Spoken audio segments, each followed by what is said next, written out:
Hi everyone, in front of me I've got SONY Xperia 5 Mark III, and let me share with you how to reset up preferences on this device.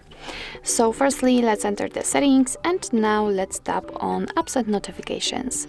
Here we have to tap on see all 37 apps, of course 37 in my case, and tap on the three dots icon in the right upper corner.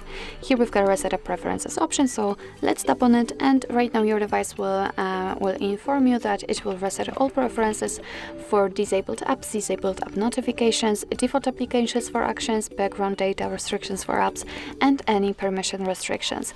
What's more, no worries, you won't lose any app data, so simply tap on reset apps, and actually this is it. This is how to reset up preferences in your SONY Xperia 5 Mark III. Thank you so much for watching. I hope that this video was helpful, and if it was, please hit the subscribe button and leave the thumbs up.